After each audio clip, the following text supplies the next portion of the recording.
bawat yugto ng ating buhay. Ito lamang ang ating ginagawa sa araw-araw. Sa pagtatrabaho, lagi tayong nasa daan.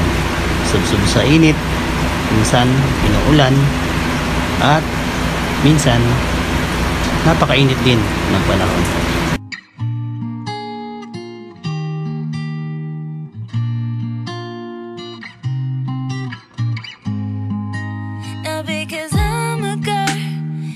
So ito lang ang masasabi ko sa inyo mga idol. Sa araw ngayon, dahil tapos na ang tagulan, kailangan nating pangalagaan yung ating pangagawan. Lalo na kapag mainit ang panahon. So subsub tayo sa ulan, sa init. So, kailangan nating pangalagaan ang ating pangagawan.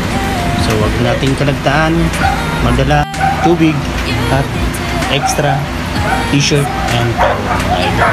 Alam niyo ba kung bakit yan ang sinasuggest ko? Kasi yan ang lagi kong dinadala sa mga biyahe ko. Dito lang ako mapadpad sa Cebu. So kailangan nating magdala ng mga extra gamit mga idol.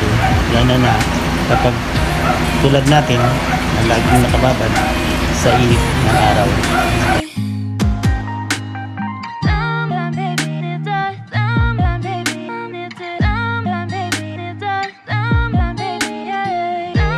Natin yung ating tubig at syempre meron tayong extra gamot na dala sa ating bag.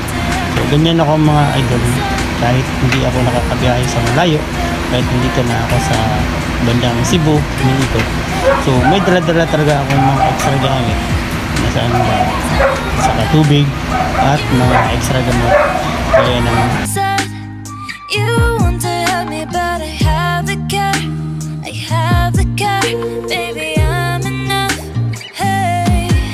yun po yung kailangan natin gawin sa mga biyahe natin.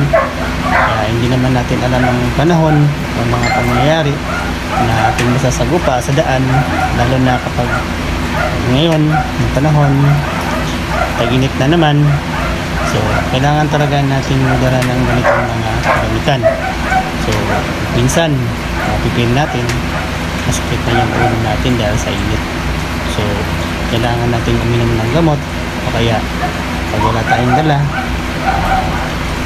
bibili na naman tayo sa butika. So mas maigi yung may dala tayo sa bag natin. Yung dala-dala natin ba sa gamit natin, kasama natin sa araw-araw na lakad na dinadala natin. So para pag may nararamdaman na tayong hindi maganda, yun, may madudukot tayong mga extra gamot na pang-relief sa ating dinaramdam sa ating katawan.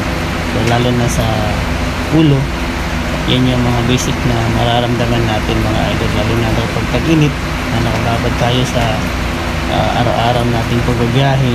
So sa akin din yan yung napipil ko mga idol. So lagi kong nararamdaman na may init yung aking ulo, lalo na kapag kasi diba lagi tayo naka-helmet. So syempre mag-helmet tayo kasi nasa daan tayo magbiyahe tayo ng nakamotor. Yun yung mga basic na mararamdaman natin mga idol na kapag bumabiyahe tayo. Yan yung lagi nating tatandaan at lagi nating iisipin na kapag may dumating na karamdaman, may mga pang-relief tayo na pwede natin panglaban.